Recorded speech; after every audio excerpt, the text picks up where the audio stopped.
In the world of Grathia, a new story begins. It is a tale that starts with a legendary figure of immense power. A battle of legendary difficulty is underway against the ancient magic dragon, Mikaldra. The dragon's eye reflects its opponent. A lone, silhouetted mage calmly prepares a devastating spell. With a single ultimate magic spell, Meteor Fall, the dragon is vanquished. This was the work of a man known to all as the Great Sage, whose overwhelming power set him apart from all others. This man became a living legend, regarded as the strongest of all mankind. He looks upon the defeated dragon with disdain, remarking that its name was the only impressive thing about it. The leader of the Magic Guild, Heavenly Sage Cedric, sits before his subordinates. He listens to their concerns with a stern expression, dismissing them as ridiculous. The executives find the idea of recommending the Emperor to stop the declaration of war against the demons completely absurd. One of the three holy sages, Ammon, warns that once war is declared, it will be too late. Ammon questions if Cedric intends to lead the country to ruin. Cedric acknowledges the potential for suffering, but insists he is contriving a plan to win. Unconvinced, Ammon points out that victory isn't guaranteed and strongly urges him to reconsider. Cedric states the decision has already been approved by the Emperor. Ammon argues that the demon's power is too tremendous. He pleads with Cedric, reminding him that as the second most powerful person in the country, he could still stop this. Cedric angrily asks if they should just continue letting the demons demand 10,000 sacrifices every year. He questions if they are nothing more than livestock. Ammon coldly suggests that the number of sacrifices is insignificant if they continue to offer the old and orphans. Enraged by this callous logic, Cedric shouts at him to shut up. Ammon dismisses the practice of sacrifice as a demon custom he despises. Cedric questions the very purpose of their power. He declares that their power is undoubtedly meant to be used against those brutes. Cedric declares that with him alive, the only sage to reach the heavenly level, now is the only time humanity can revolt against the demons. Ammon sighs, seemingly conceding. With a snap of his fingers, he summons reinforcements. Armored soldiers storm the room. Cedric realizes his subordinate intends to use force. Ammon questions if Cedric truly believed a few soldiers could stop him. Suddenly, Cedric stumbles, feeling weak. The three holy sages watch as his strength drains away. One of the sages reveals that he has been given a weakening poison. Ammon mockingly notes that without it, Cedric could defeat thousands of troops alone. Ammon explains that Cedric's strength was the only reason the Emperor agreed to the war. He questions if Cedric could fend off the entire Empire's army alone. He continues, asking if Cedric could avoid every attack for a whole year while under the effects of weakening magic. Ammon declares that regardless of his individual strength, Cedric has reached his limit. He claims this is why Cedric needed the Empire's power to fulfill his wish. As he collapses, Cedric calls them foolish, warning that without him, humanity will live as demon livestock for eternity. Ammon callously remarks that it will only be the old and children who are sacrificed, which doesn't matter to elites like them. He calls Cedric a nuisance for disrupting their tranquility. He looks down on the fallen sage and prepares to deliver a prophecy. Surrounded by soldiers, Cedric prophesies that one day the demons will fall, and the traitors who made this foolish decision will go down with them. Ammon casually notes that without Cedric, the Emperor will likely reconsider the war. He then pours the rest of his wine over Cedric's head. Ammon informs him that all nobles, except the royal court, share their opinion and see him as nothing more than a nuisance as the other sages and soldiers look on. Cedric curses them as a gathering of the foolish. Ammon delivers the final blow with a dagger, lamenting what an unfortunate and inelegant end it is. As his life fades, Cedric recalls Ammon's words, admitting to himself that he had started to feel a limit to what he could achieve on his own. He knew that magic power mostly stops developing after the age of 40, making it impossible for the soul to grow further. This led him to a conclusion: if he, the strongest magician in history, were reborn with all his knowledge, he would have the chance to be reborn as a child and continue growing. He had defeated powerful foes like the evil world tree Efexer, the Seraph of the Eight Lights Samaris, and the Dragon King Mikaldra all by himself. He would continue to do so. With his reincarnation magic, which took 20 years to complete, he vowed to single-handedly overcome the demons this time. Though disappointed that his former comrades chose to betray him instead of rebelling against the demons, he saw it as just a minor detour in one of his countless plans. It was nothing more than that. Cedric awakens, his reincarnation complete. He finds himself lying in a bed in an unfamiliar room. He looks at his small hands in confusion. He approaches a mirror, startled to see the reflection of a young boy he doesn't recognize. He is surprised to be in an already developed body, not a newborn's. He notices the remains of a ritual on the floor. He identifies it as a ritual for summoning a devil in exchange for the summoner's life. He realizes his soul must have been drawn into this boy's body. Despite the unexpected circumstances, he considers the acquisition of a young body a success. He decides to get straight to improving his new vessel. A knock at the door interrupts his thoughts. A servant announces that dinner is ready for young Master Alfred. The butler prepares to enter the room. Alfred quickly tells him to wait, chiding himself for his indulgence. He decides to use the opportunity to gather information. He joins the staff in the dining hall. He tastes the food, analyzing its quality. He finds the food acceptable. To the surprise of the staff, he repeatedly asks for another serving. After eating a mountain of food, Alfred notes that his new body's senses are sharper than before. He thanks the staff for the meal. He asks them to pass on his compliments to the cook. His behavior leaves them utterly stunned. Noticing their shock, Alfred asks if he ate too much. The flustered butler explains it was just unexpected for the young master to thank the cook. Alfred replies that those who do a great job deserve praise. He adds that the food was simply delicious. The staff remains baffled by his change in demeanor.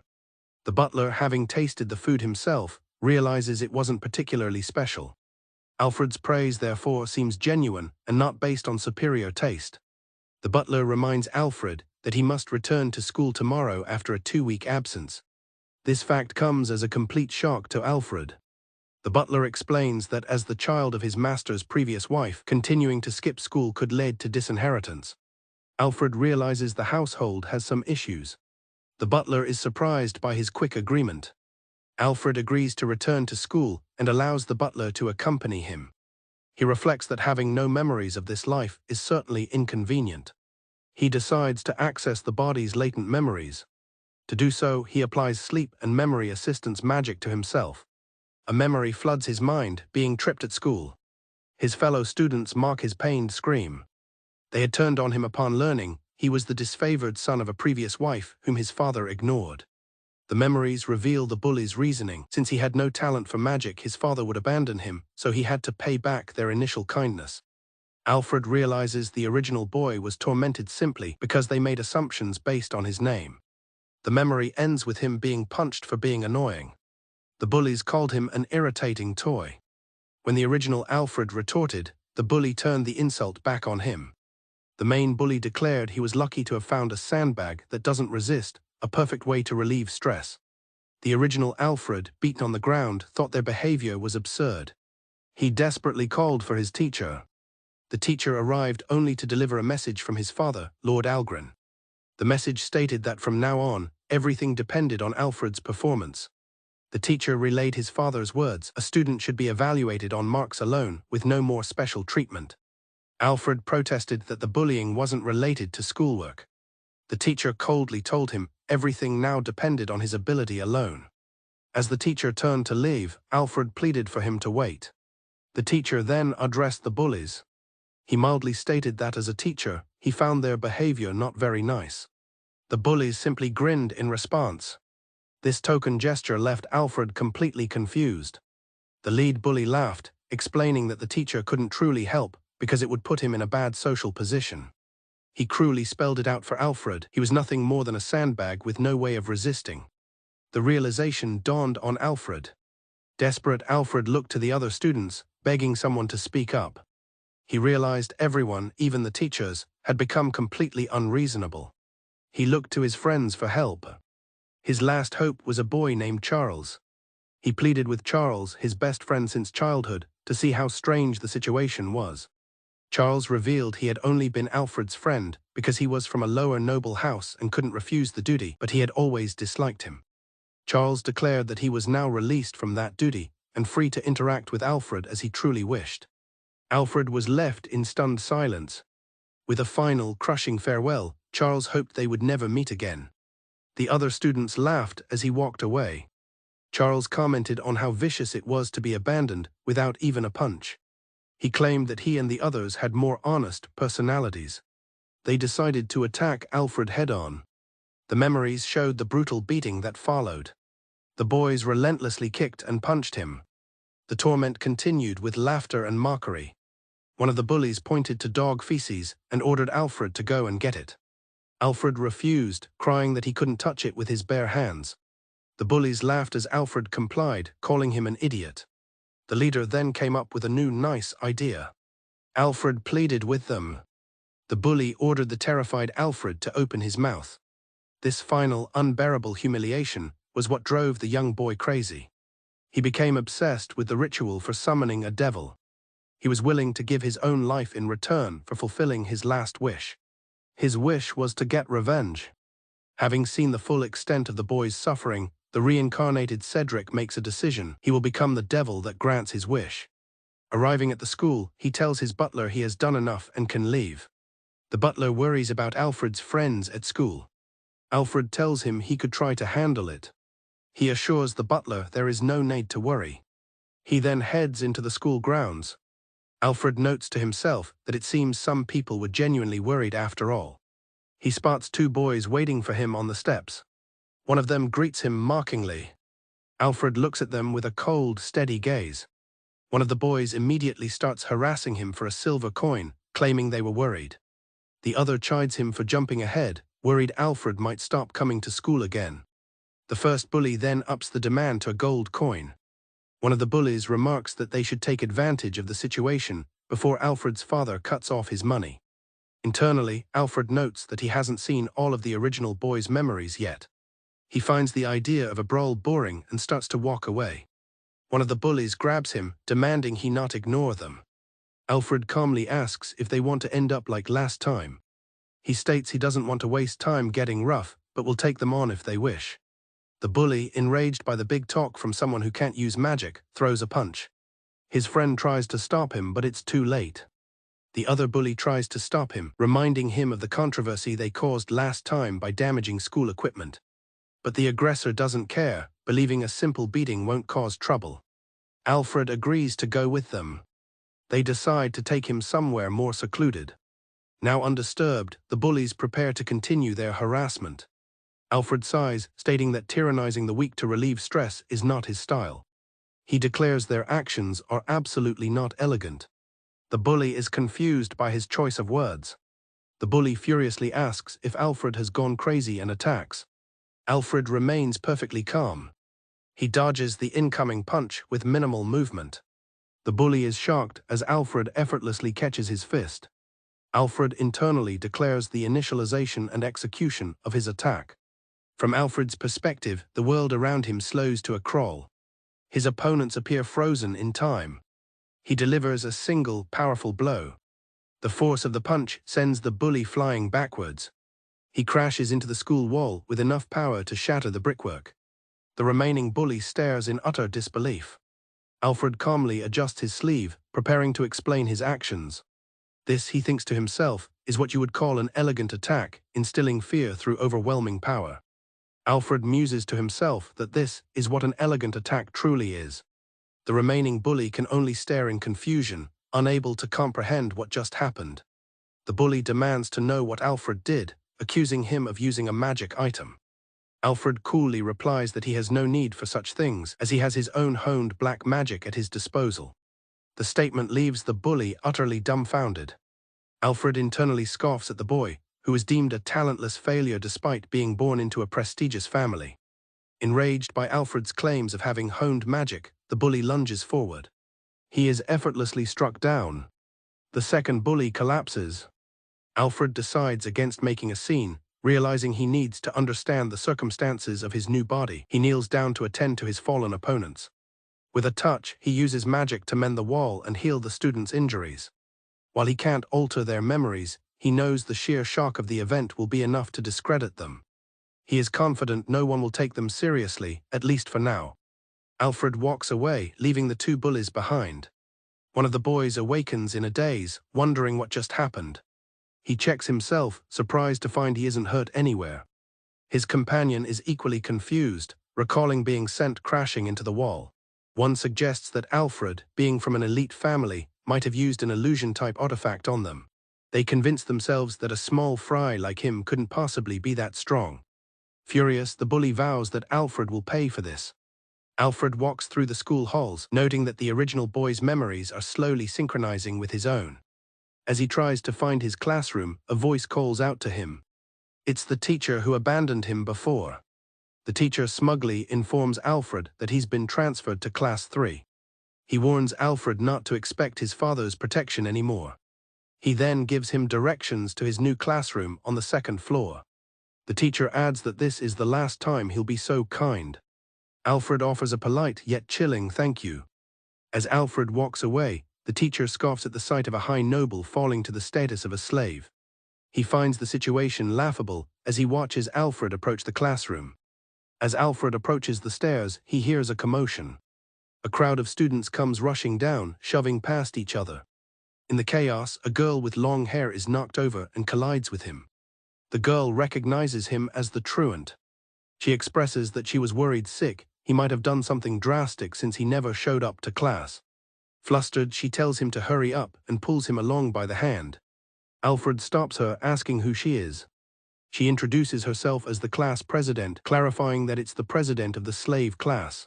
Below them, other students are hunched over on the ground.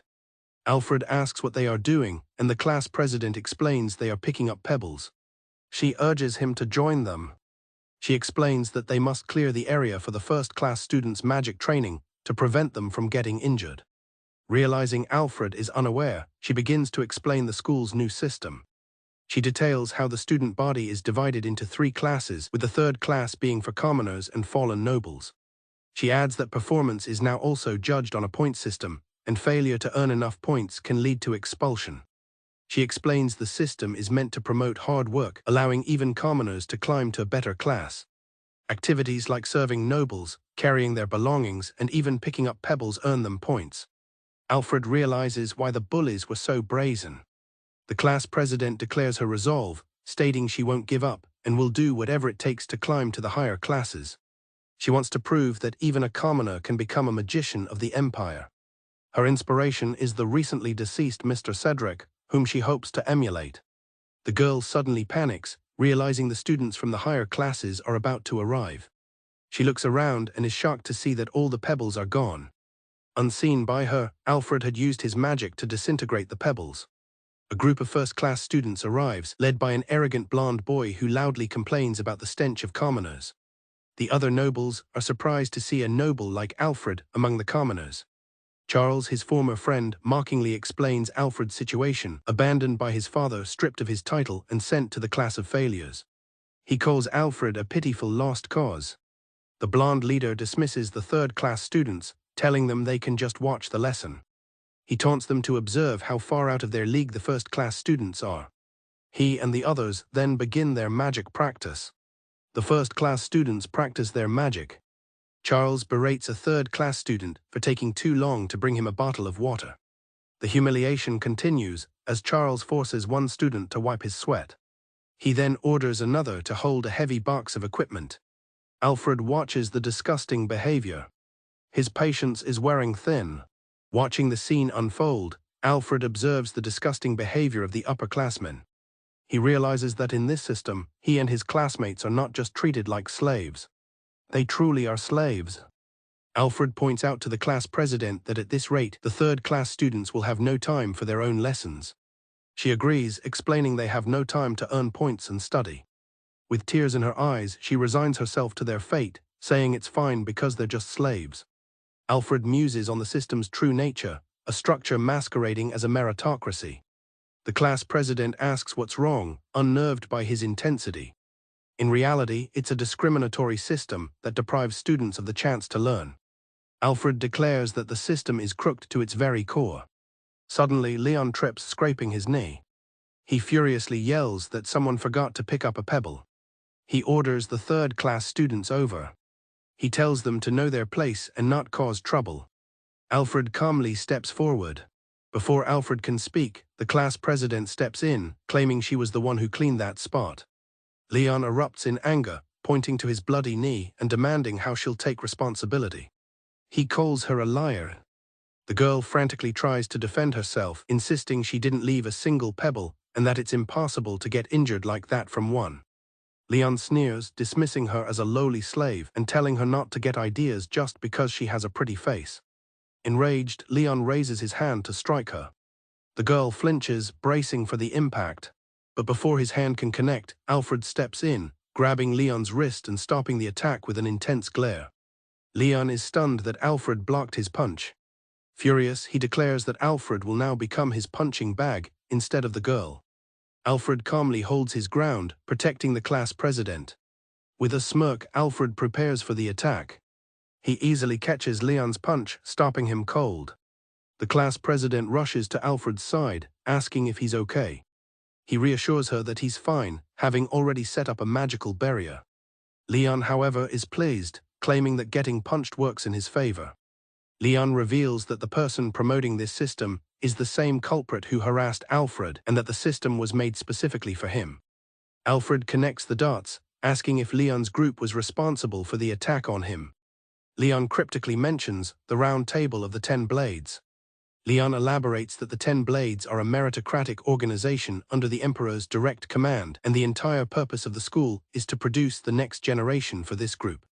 The top 10 students with the highest grades are appointed as candidates. They are then tasked with managing commoners and resolving disputes among nobles. Alfred realizes the 10 Blades are just a tool for the king to handle the court's dirty work.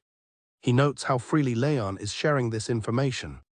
Alfred demands to know the names of the 10 Blades who drove the original Alfred into a corner. He wants to make things right for the boy whose body he now inhabits. Leon scoffs, stating that their identities are confidential and he has no idea. Leon tells Alfred that if he aces tomorrow's promotion exam, they'll have to see each other again. He mocks Alfred's lack of talent for practical magic. He reveals that he will be Alfred's opponent in the upcoming one-on-one mock battles. Leon boasts that Alfred was eating his kicks earlier and that he's dealing with chosen ones, concluding that this must be targeted harassment. As he walks away, the class president looks on with concern. Alfred calmly thanks Leon. Confused, Leon asks what he's talking about. Alfred explains that it's only natural to thank someone for providing such valuable information, leaving Leon bewildered. With the information Leon provided, Alfred's path becomes clear. He now has a tangible goal. He just needs to defeat Leon in the promotion exam and achieve the best grades. His objective is in sight and he is ready to move toward it. Alfred's path is clear. He simply needs to beat Leon in the promotion and secure the best grades. Leon and Charles find Alfred's declaration utterly hilarious, bursting into laughter. Leon finds Alfred's ambition absolutely hilarious. He declares that even with a perfect score on the exam, Alfred will never become the top student. Alfred is left silently questioning the meaning behind his rival's confident words. Leon smirks, revealing that Alfred is unaware of the class representation competition. Alfred asks if the exam is not just academic tests and individual mock battles. Leon explains that this new competition was designed to more accurately determine the school's top ranks. Alfred quickly deduces that while standardized tests are fine for academics, a full mock battle tournament would be unrealistic. He concludes that this system allows only a select few to compete, leading to inaccurate rankings. He voices his general understanding of the situation. Leon cuts him off sharply. Leon reveals the cruel reality. The second and third classes are already planning to forfeit the competition. Alfred realizes the implication is that they would only embarrass themselves if they participated. With a sneer, Leon tells Alfred he won't even get a chance to compete. Alfred calmly confirms the situation with Leon. The class president then poses a hypothetical question. She asks what would happen if she managed to gather 3 members to compete. Alfred finishes her thought with a smirk, asking what would happen if they beat the first-class team. The bold declaration sends a shockwave through Leon's group. Leon and Charles erupt in anger, telling Alfred that his plan is impossible. A new voice cuts through the tension, ordering them to stop. A man with glasses, the head teacher, directly addresses Alfred's challenge. Speaking as the grade head teacher, the man makes a promise. If Alfred's team wins, their class will be acknowledged as the true first-ranked class, and their treatment as slaves will end. Alfred calmly agrees to the terms. However, the teacher adds a chilling condition. If they lose, any public humiliation is simply part of being a slave. As he walks away, he mutters to himself, questioning Alfred's defiant attitude. The class president frantically reminds Alfred that the teacher is from the first class. Another student chimes in, terrified that if Alfred opposes them, the entire third class will suffer. Alfred coolly points out that their class is already treated horribly and asks if they aren't frustrated. A student fearfully asks what they could possibly do. The rest of the class echoes this sentiment, believing their only option is to keep their mouths shut and obey. Alfred states he was just asking if they were frustrated. He then formally asks if anyone is willing to participate in the inter-class competition with him. The student argues that siding with Alfred would get them all in trouble. Alfred internally dismisses them as hopeless, their spirits polluted by a slave mentality. He thinks their fangs have been completely pulled out. However, the class president clenches her fist and admits that she is indeed frustrated. Alfred explains they need 3 members to participate and now only need 1 more supporter. With resolve in her eyes, the class president declares that she's on board with him. Her decision shocks the other students, who warn that the whole class will face the upperclassmen's wrath. The class president argues that regardless of the consequences, they are still treated like slaves. She would rather fight to make things clear before accepting their situation. She declares that she hates the idea of submitting without even resisting. Alfred inwardly praises her fighting spirit, recognizing she is different. The other students begin to panic, unsure of what to do. They whisper amongst themselves that it's a terrible idea to anger the upper-ranked class and that they have no chance of winning. One of the students bitterly calls Alfred and the president a burden to the class. He gives up, telling them to do as they wish. He adds that they have no chance of winning and will never find a third person. The class president looks worried. She realizes he's right about the difficulty of finding a third member. Alfred stands up decisively. He tells them that from the moment she agreed, he was never relying on the rest of them. Alfred confidently states that everything is already in place. The class president asks what he has planned. As he walks out, he reveals his trump card. There's someone he knows in the academy who can help. In the designated hazard zone known as the Forest of No Return, Cyrus Taylor faces down monstrous beasts. He recalls the title he's held for over a decade.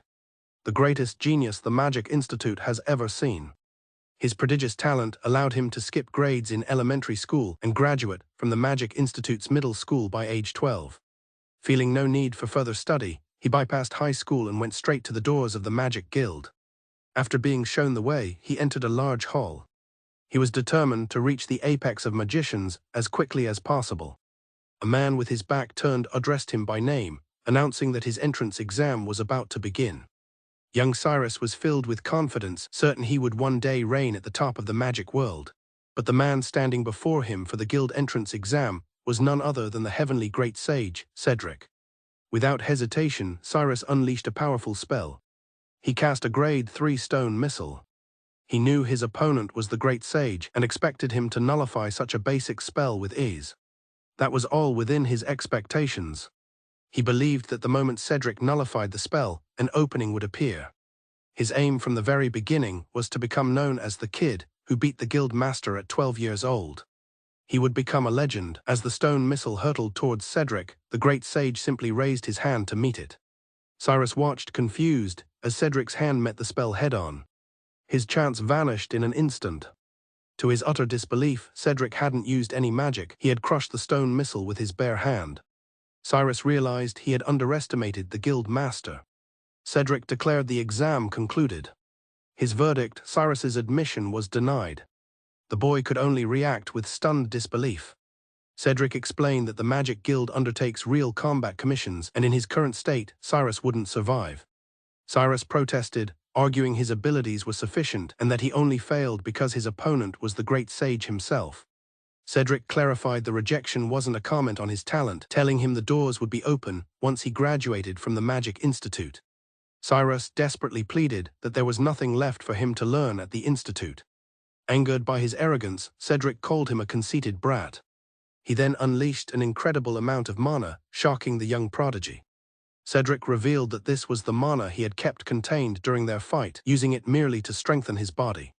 Cyrus was stunned, realizing the immense level of control Cedric possessed to manage so much mana so finely. Cedric confirmed it, holding the swirling mana in his hand.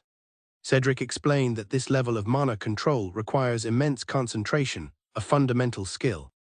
Once mastered, body strengthening comes naturally. This makes tricks like Cyrus's stone missile child's play. He then challenged Cyrus, asking if he could do the same.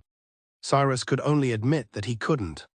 Cedric admonished him, stating that this was a basic skill he should have learned in elementary school. The realization struck Cyrus like a physical blow. His magic didn't even fulfill the most basic teachings. Cedric's words pierced his heart. At that moment, he truly understood the great sage's strength and his extraordinary control over magic. Cedric's final assessment was blunt. Cyrus's current magic earned a 0. The words echoed in the young boy's mind, planting a seed of resolve for the future. Cedric's challenge to try and get 1 point from him became a driving force. Now back in the present, Cyrus continues his training in the Forest of No Return. 5 years have passed since that day. The great sage's challenge to earn a single point from him echoes in his mind. 5 years later, Cyrus is now a student at the Magic Institute's high school, still driven by that day. His abilities have grown to rival those of an instructor. Under the headmaster's special tutelage, he has focused on raising his magic level. He analyzes his opponent, a Minotaur, a classic physical-type monster with a difficulty class of B. Day after day, he continues his rigorous training. He constantly wonders how much closer his body-strengthening magic has come to Sir Cedric's level. He knows that the movements of a purely physical opponent are the easiest to predict. With a surge of power, Cyrus shatters the Minotaur's magical defenses. He follows up with a relentless barrage of punches, breaking through its sturdy form. He dodges the monster's wide axe swing. He slips past its clumsy attack, closing the distance in an instant. The Minotaur lands a heavy blow. Gritting his teeth, Cyrus pushes through the pain. With a defiant roar, Cyrus refuses to lose. He channels all his strength into a final decisive punch that obliterates the Minotaur's core. Panting from exertion, Cyrus looks at his handiwork. A sense of accomplishment washes over him. He truly believes that with this display of power, he has finally earned Cedric's approval. His victory is short-lived, as a group of Minotaurs surrounds him. He realizes the report was wrong, there was only supposed to be one. He curses the Adventurers Guild for the false information. Exhausted from the last fight, he knows he's in serious trouble. With his body worn out, Cyrus recognizes his chances of survival are 0. Still, he refuses to die without a fight, resolving to take at least 3 of the beasts down with him. He unleashes what power he has left. He knows his magic control is nowhere near Cedric's level. He strikes at the nearest Minotaur with a desperate shout. Suddenly, a figure flashes past him, silhouetted against the moon. Cyrus can only watch in shock. The Minotaurs are dispatched in an instant by the newcomer. As the dust settles, his savior stands before him. Cyrus is stunned by the sudden appearance of his mentor. Cedric calmly assesses his performance, giving him a score of 65 points. Cedric compliments Cyrus's improved magic control. He mentions they have much to discuss. But first, he intends to clean up the remaining mess. Cyrus is left speechless by the turn of events. Cyrus recognizes the beautifully refined control over magic, the same power he witnessed 5 years ago. He looks on in awe as Cedric effortlessly handles the situation. He is once again reminded of the power of the great sage, Cedric. After dealing with the monsters, Cedric turns to the kneeling Cyrus. With the immediate danger gone, he addresses Cyrus Taylor directly. He tells Cyrus that it's time for him to listen to his story. The scene shifts to a classroom at the Magic Institute, where the students are in an uproar. They are shocked to see the school's prodigy Cyrus Taylor among them. They whisper about his reputation, questioning why someone with skills beyond even the instructors, meant to be doing research under the Meister, is in their class. Cyrus addresses his new classmates, confirming he is a research student under the headmaster. He explains that he has recognized the value in participating in all the school's curricula. Cedric nods in agreement. He declares that their class, Class 3, will be no exception. Cedric informs the class president that she and Cyrus will now represent the class together. He reminds the students that they gave him free rein to do as he pleased. He declares that he has already fired the first shot in their counterattack against Class 1, asking if there are any issues. The sorcerer Cedric, now living in a new body, currently goes by the name Alfred Baliol. He warns his confidant that this must be kept a secret from everyone else. The one person he trusts with this knowledge is Thylos Taylor. On the day of the second-year advancement exams, one student scoffs at the idea of someone from the failure class aiming for the top score. His friends laugh along, remarking that once someone is in that class, there's no coming back from it. Suddenly, a student bursts into the classroom with urgent news. Thylos has transferred into the servant class. The group of bullies is left completely stunned by the revelation. They question why the super genius Thylos would make such a move, worrying that it breaks the rules. The students realize that this puts them in danger for the upcoming class versus class exam. One of them recalls a teacher's promise: if the failure class wins, they'll be treated as class 1. One of the students quickly tells his anxious friends that they'll be fine.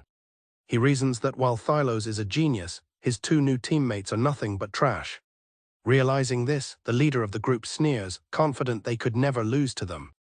Other students are in disbelief, murmuring about why a genius like Thylos would be in the failure class. Lisa leans in to ask Alfred if he's certain about their plan, acknowledging Thylos' known capabilities. Alfred asks her what she means. Lisa brings up the upcoming one-on-one mock battles, knowing that the others resent him. She points out that if he gets knocked out, their team won't make it to the group match. Alfred calmly tells her not to worry, as he is certain he won't be knocked unconscious. Lisa seems to accept his confidence, though she remains quiet. Alfred says he's more worried about her and asks if she is okay.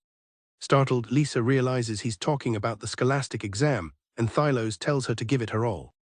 With a confident flourish, Lisa declares she's more than ready to take on Class 1. She introduces herself as Lisa Wilson. Declaring them friends now, she warmly invites him to use her first name. Just then, an instructor announces that the exam will now begin. The scholastic exam begins, and the students get to work. 40 minutes in, Lisa finds the test incredibly difficult. She worries she needs to speed up to make it to the final essay question. She glances at Alfred and is shocked to see him fast asleep. Lisa panics, thinking Alfred has given up because he doesn't know the answers. Meanwhile, Thylos finishes his exam. He reflects that the questions were awfully difficult for first years, with one even giving him pause. Thylos is amazed, realizing Alfred answered all the questions in 10 minutes before seemingly falling asleep. He then notices Alfred isn't just sleeping, he's undergoing magic training with Danshan light magic. Thylos is impressed that Alfred would use his free time to train the magical circuits in his body. Inspired, he resolves that he must learn from him. A moment later, Lisa is surprised to see that Thylos is asleep too. Later that night, the teacher's office is buzzing with activity. One teacher slams a test paper down, furious that a failure scored perfectly when even Thylos only got a 98. She explains that the test was specifically designed to prevent a perfect score, as it included a new magical formula invented by the late Sir Cedric. Another teacher finds it unbelievable that a student could solve a formula created by Sir Cedric. He concludes that the only explanation is that the test was leaked to the students. The agitated teacher reports the grave situation to the headmaster, demanding the top-scoring student be expelled at once. The headmaster listens in silence. He orders an investigation to determine if the test was leaked before the results are announced in 2 days. The teacher protests, insisting expulsion is the only answer. The headmaster maintains that it's too early to assume the test was stolen, suggesting the instructors simply keep a close eye on the students. Putting aside the exam results and Thylos' transfer request, his thoughts turn to one student in particular. Looking at a photo of Alfred, he wonders what has happened to him. The next day, the students gather at the mock battle testing grounds.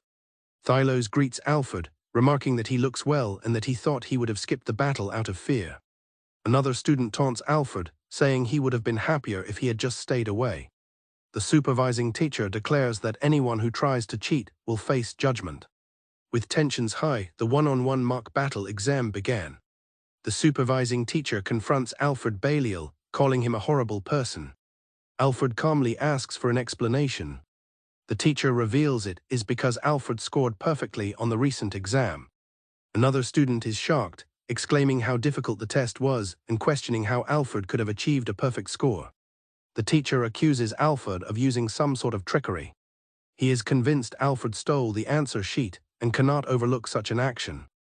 The teacher scathingly lays out what he believes was Alfred's motive, a desperate attempt to impress the father who abandoned him by cheating his way to a perfect score. The teacher declares that Alfred's supposed cheating makes his behavior lower than that of cattle. He then turns to Alfred's opponent Michael and grants him special permission for their match. Confused, Michael asks what he means, and the teacher clarifies that for this mock battle, he won't stop Michael no matter how far he goes. The teacher proclaims this is his judgment upon Alfred. He considers disregarding the sanctity of the exam to be an outrageous offense. Michael realizes this setup is why there are no spectators. He taunts Alfred, calling it a joke that he was so cornered he had to steal, and promises that he is dead meat.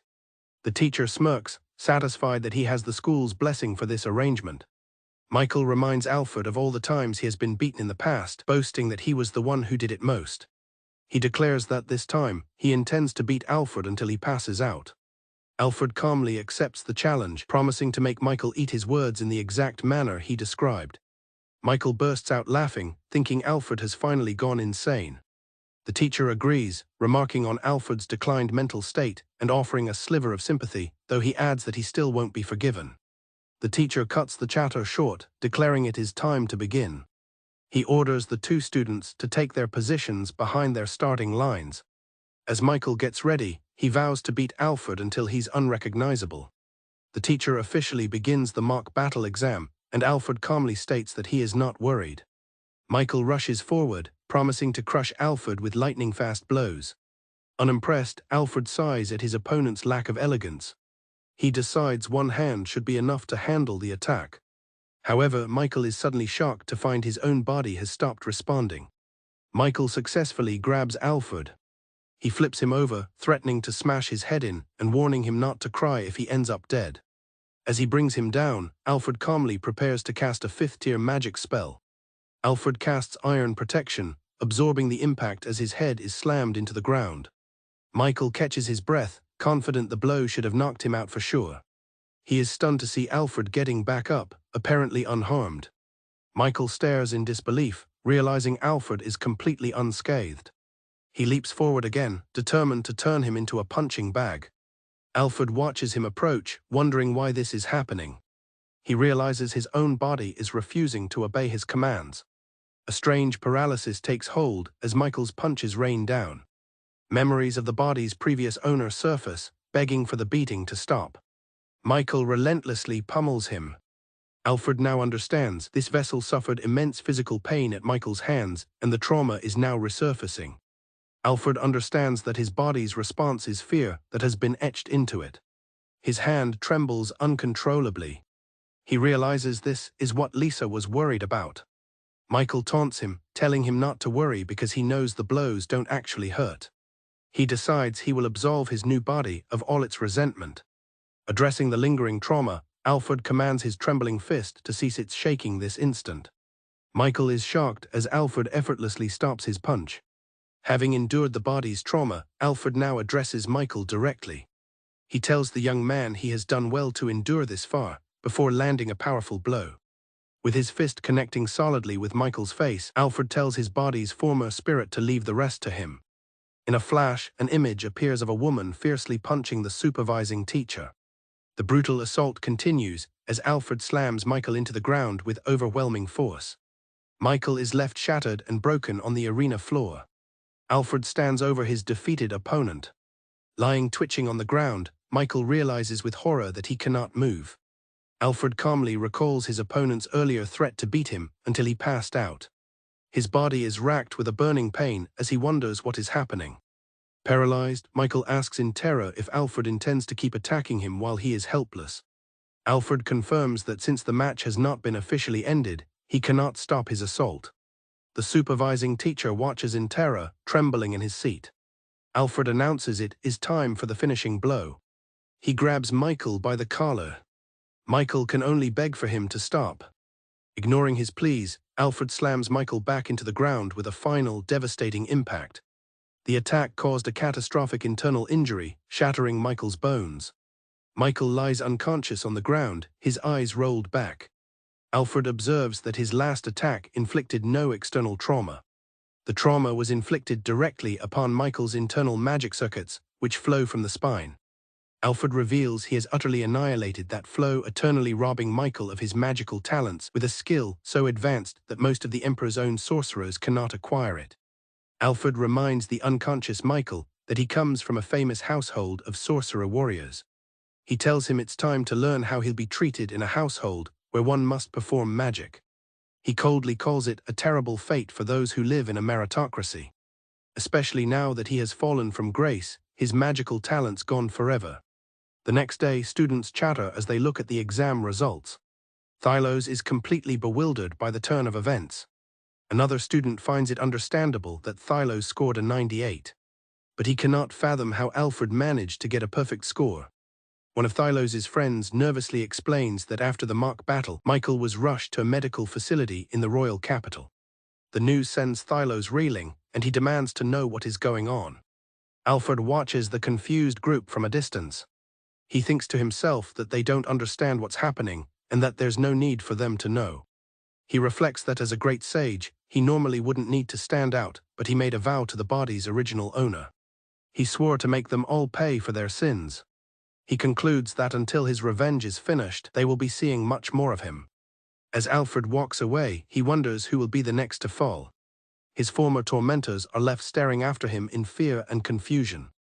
A concerned Lisa approaches Alfred, asking what happened during his mock battle after hearing that his opponent was sent to the hospital. Alfred coldly replies that the boy simply received his just deserts. Unsettled, Lisa tries to change the subject, saying she has something else to ask him. Lisa notices they are at the grounds for the target shooting exam and loudly questions why Alfred is the only one participating. Her outburst is cut short when a hostile voice calls out Alfred's name. A group of students approaches, their leader tauntingly announcing they came to watch Alfred fail. He brings up the fight with Michael. He notes that even the proctor is refusing to speak about what happened. He accuses Alfred of using drugs or some other trick to weaken Michael, insisting that a loser like him could never win an honest fight. The bully explains that their class discussed the matter and arranged this public exam specifically to expose Alfred's cheating. As he walks past, he pats Alfred on the shoulder, sarcastically wishing him luck and calling him a fraudster. As the bullies walk away, Alfred sighs, realizing they doubt his victory from yesterday. Alfred explains that a target shooting test of pure power and precision leaves no room for the kind of cheating they suspect. As Lisa realizes their plan, Alfred changes the subject, asking how her and Thylos's mock battles went. She adds that Thylos won without a fight, as his opponent forfeited before the match began. Lisa proudly announces she won her match.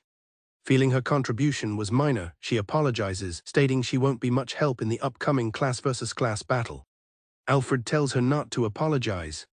Alfred reassures her, telling her not to fear, as they have both him and Thylos on their side. Elsewhere, Thylos watches them, thinking to himself that he understands why people are being so insistent. He reasons that given Alfred's past record, his sudden achievements are so unbelievable that it's natural to question if he cheated.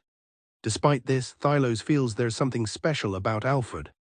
He believes this exam, with no room for trickery, will be the perfect stage for Alfred to reveal his true abilities. As Thylos approaches, Alfred mutters about what a pain this is, confusing Lisa. Alfred correctly guesses Thylos's thoughts, pointing out the exam's lack of defensive or tactical elements.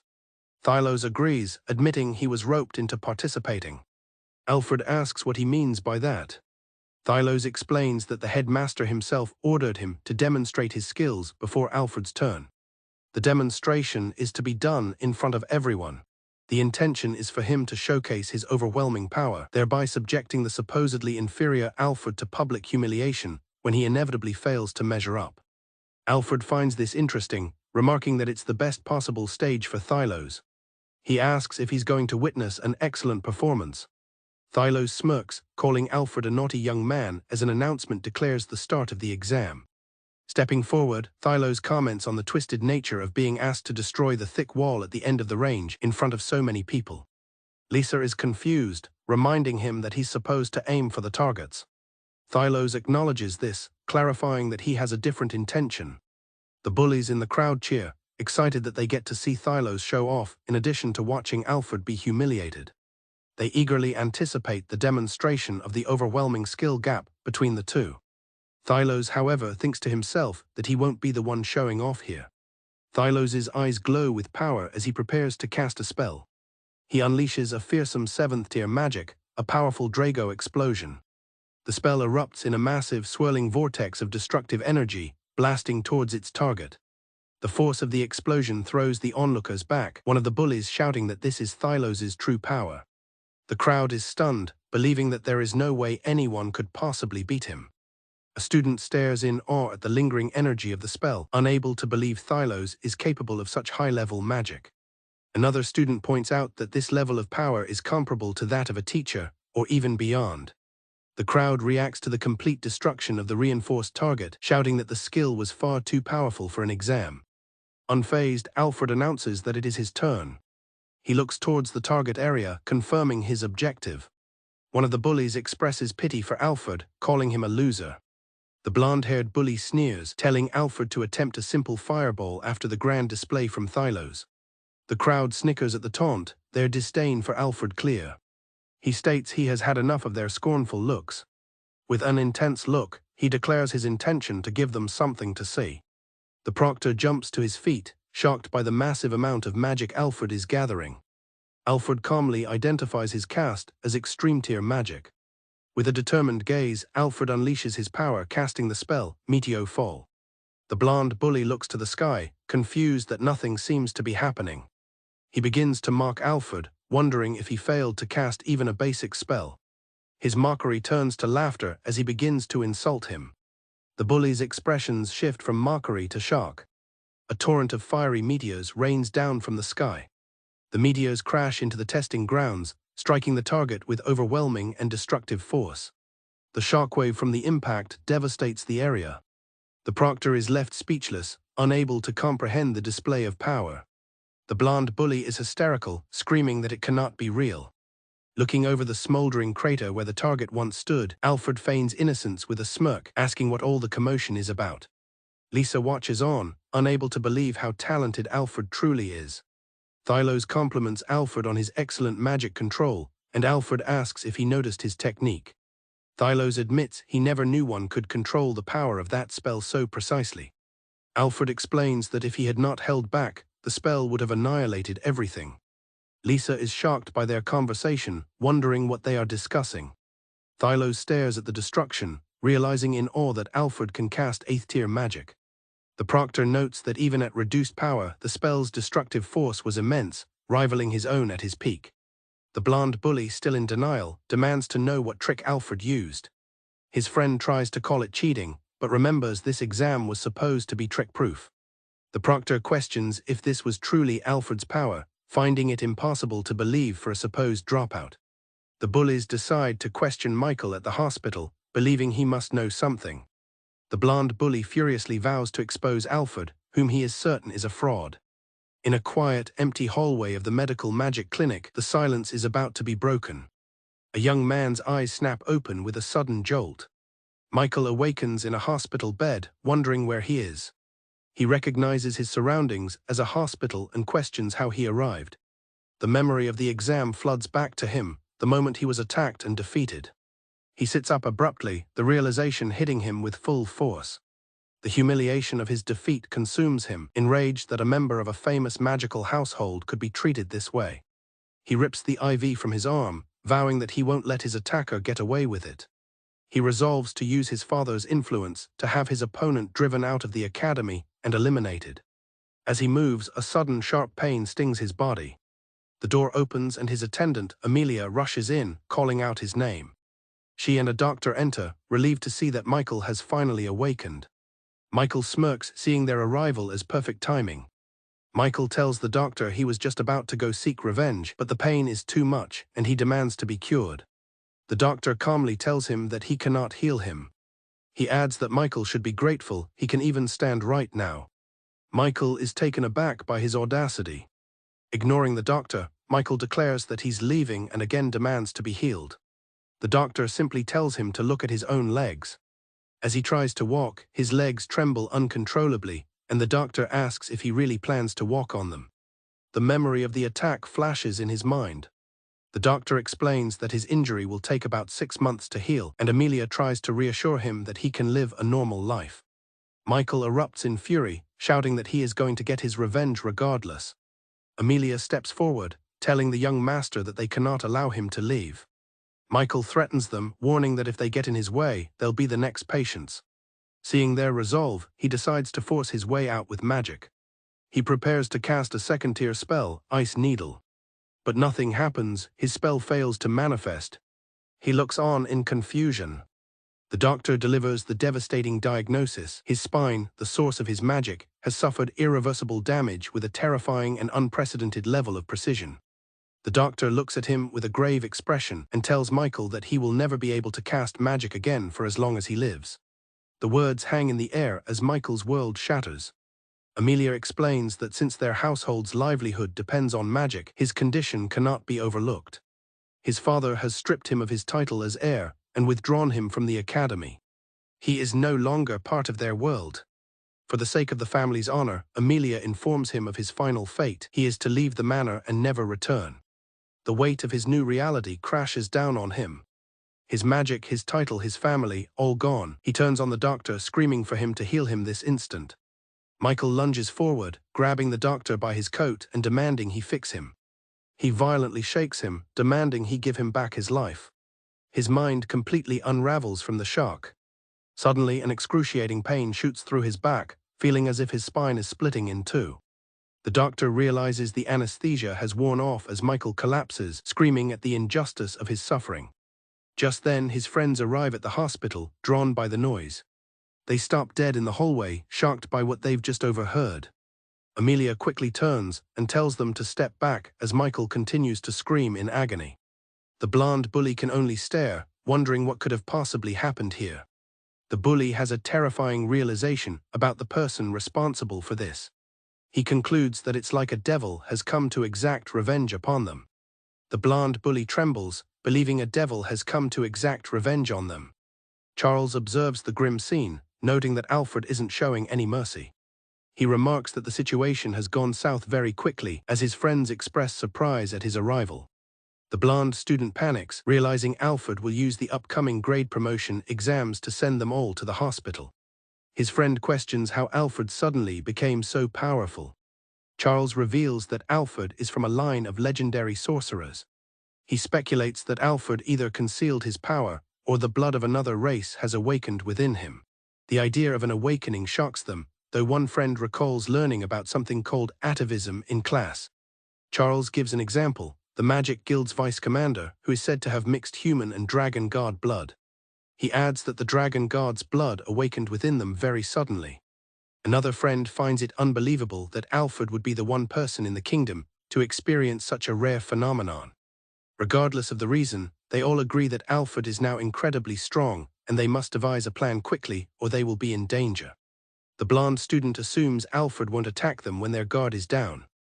Another boy, trembling, fears they will be the next targets of his revenge during the mock battle, just like Michael was. One of them suggests their only option is to prevent Alfred from participating in the battles at all.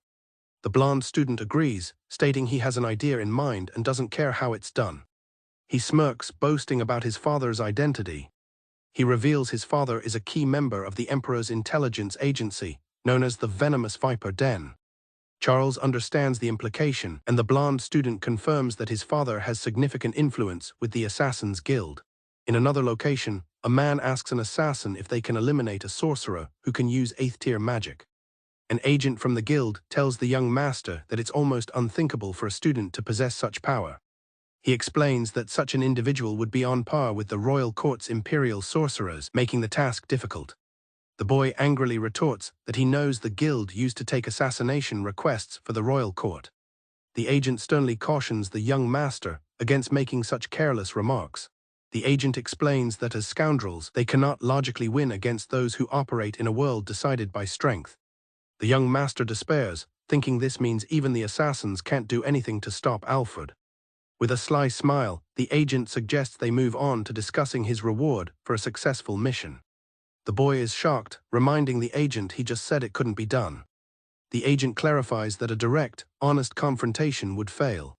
He then produces a small jar of pills, prompting the boy to ask if it's poison. The agent explains that it's a medicine that inhibits the use of magic without causing any other harm. He instructs the young master to have his opponent drink it, then bring him to a designated alleyway. The boy's face lights up with manic glee as he understands the plan. Alfred would become a sorcerer who can't use magic. With Alfred powerless, the agent concludes he would be completely at the boy's mercy. The agent clarifies that this can naturally include ending Alfred's life. He feigns concern, reminding the young master that this is just a student quarrel and that he surely doesn't plan on doing anything violent.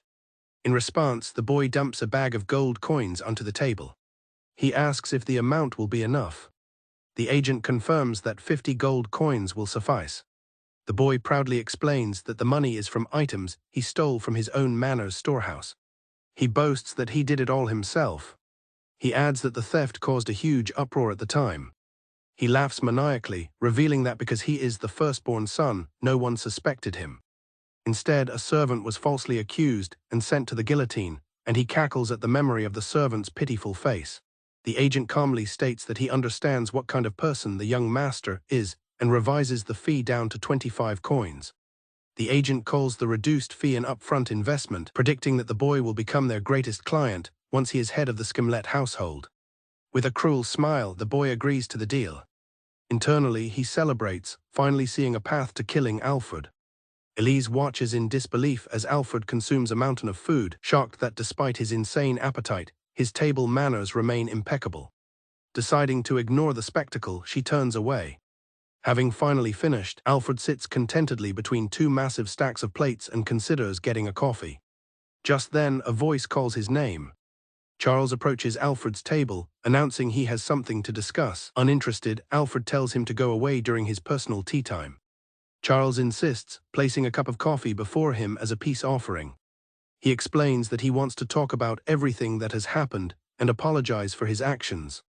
As he sips the coffee, Alfred speculates that Charles must have seen what happened to his friend and, realizing he has no chance in the mock battle, has come to try and win him over. He coolly remarks that the word shame must be a foreign concept to Charles. Undeterred, Charles insists he just wants to be heard and presents a small bottle of pills as a souvenir. Alfred asks who it is. Charles dramatically reveals that he knows the identity of the candidate for the 10 blades of the round, the one with the highest score in their grade. He then reveals the shocking truth. It's the ringleader who drove Alfred's former master to suicide. Charles explains that he went out on a limb to get this information from the nation's intelligence agency. Charles claims that he and the others want to apologize and come to an agreement. Alfred, unimpressed, tells him to just spit it out. Citing the many onlookers, Charles says he can't share this sensitive information on Academy grounds and would be in trouble if he did. He suggests they go to a more comfortable place to speak at length and asks Alfred to follow him. The comfortable place turns out to be a dark, dripping alleyway. There, Alfred is met by the sight of Charles standing with a group of hooded men. Unfazed, Alfred calmly asks what he is seeing. As the assassins surround him, Alfred casually asks if he went too far regarding the mock battle exam. Enraged, Charles shouts that it's outrageous for him to even think of revenge against the great noble households. He sneers that Alfred may have once been nobility, but since his father abandoned him, he's now just a commoner. Alfred finds the situation laughable, realizing he had been trapped by his own status and had forgotten how to truly fight. He resolves that this is not how the young should live. From the end of the alley, Charles mocks Alfred's continued assertiveness. He admits Alfred is strong, but insists that individual strength is no match for the power of the nobles. Charles boasts that as a greater noble, he can use his fortune and influence to make things proceed exactly as he wishes. Alfred deduces that Charles used his connections to gather these men, believing they could handle him.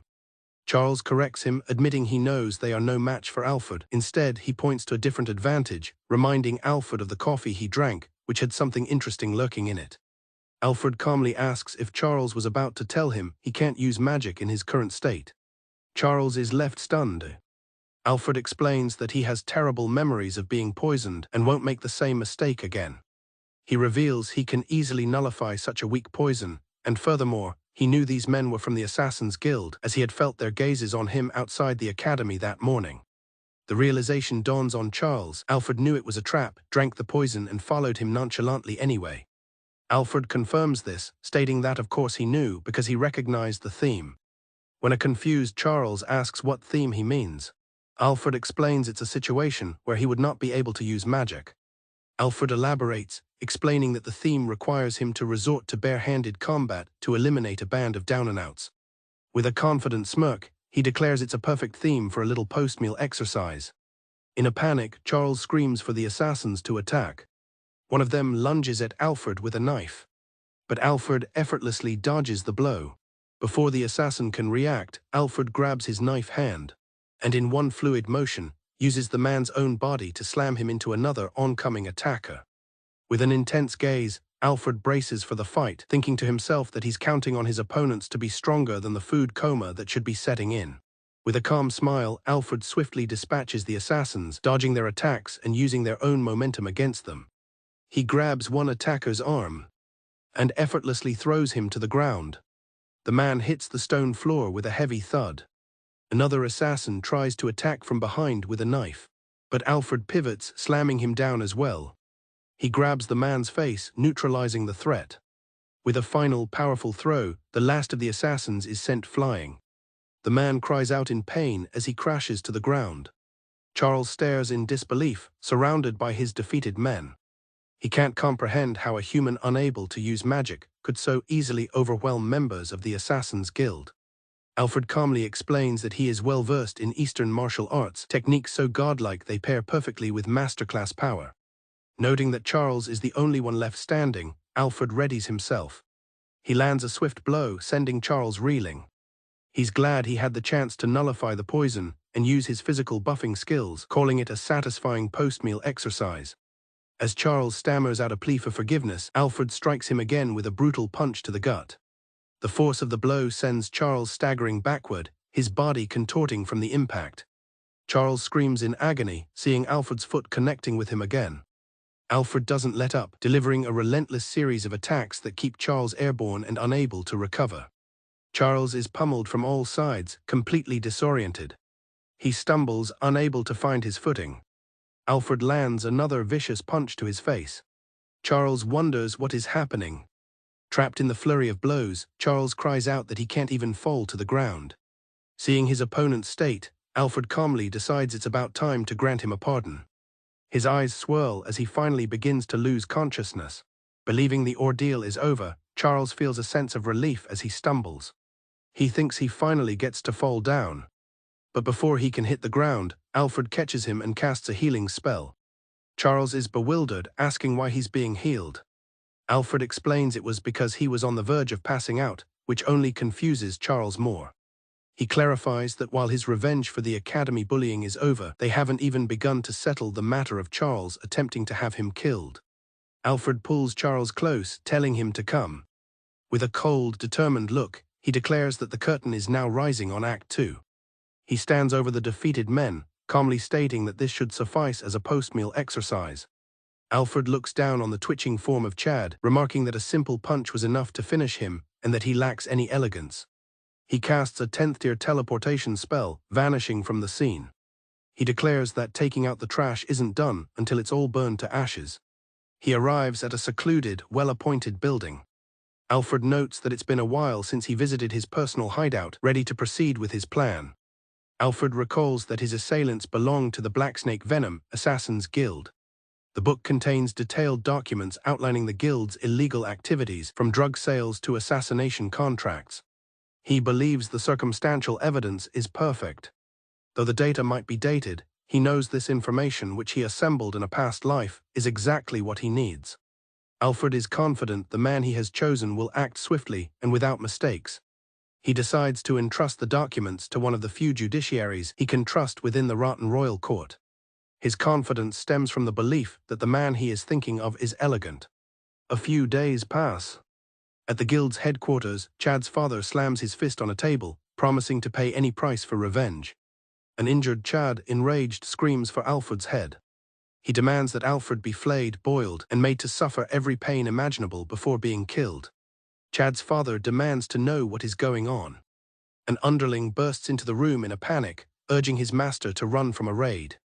He shouts that their hideout has been completely surrounded by the Royal Knights of the Guard. Chad's father is in disbelief, wondering how a raid by the Royal Knights is even possible. Before the underling can explain, he is violently struck down.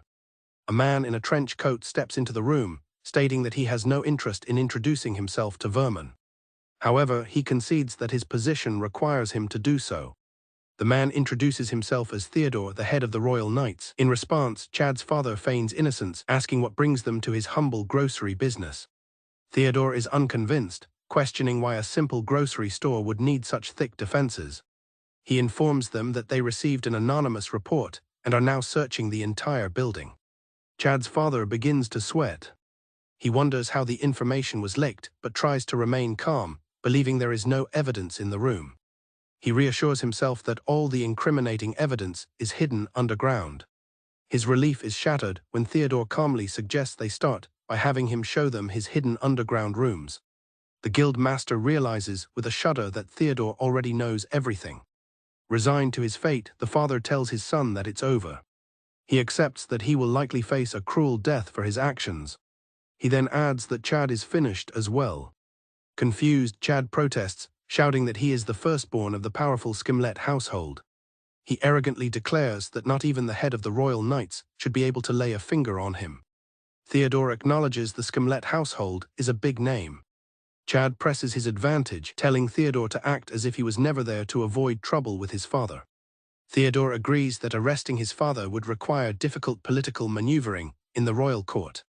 However, he sternly warns the young man that it is not wise to be so conceited. Theodore explains that he is famous for being a man who doesn't bend to others' opinions and that he has never falsified a report. He warns that Chad's father is well aware of this and that despite his name, Chad will be handled as a criminal. Chad scoffs, unable to believe he would be treated like a common criminal. Theodore continues, comparing the situation to a lizard shedding its tail, explaining that Chad's father will pin all the blame on him. He states that this is the easiest way to preserve the Skimlet household. After all, the royal court is a pit of vipers, and it's only natural to separate oneself from the undesirable. Chad is left speechless at the grim reality of his situation. Theodore delivers the final blow, reminding Chad that plotting an assassination is a heavy crime and that there are no VIP rooms in prison. Chad turns to his father in disbelief, asking if he's really going to be cut loose. He desperately shouts that he refuses to believe it's true. His father pleads with him, warning that resisting will only worsen his position in court. Theodore tells him to surrender and accept his fate. Overwhelmed, Chad clenches his fists in anguish. Defeated, Chad is led away in restraints. As he walks away, Theodore exhales, pondering who could have left the documents on his desk that morning. He found the documents to be elegant, reminding him of someone. They brought back memories of an old partner with whom he used to crush criminal organizations. Theodore dismisses the thought as impossible. Back at the Magic Academy, a student bursts into a classroom, shouting that they are in trouble. The remaining members of Chad's clique are shocked to hear that he was arrested by the Royal Knights. The messenger adds that Chad has also been expelled from the academy and disowned by his family. Alfred watches coolly, thinking that Chad has proven useless to him. The two remaining bullies realize that now they are the only ones left. They recall that Michael was knocked out and can no longer use magic. Now, with Chad arrested, they finally understand the gravity of their situation. They realize that they are the ones who are now cornered.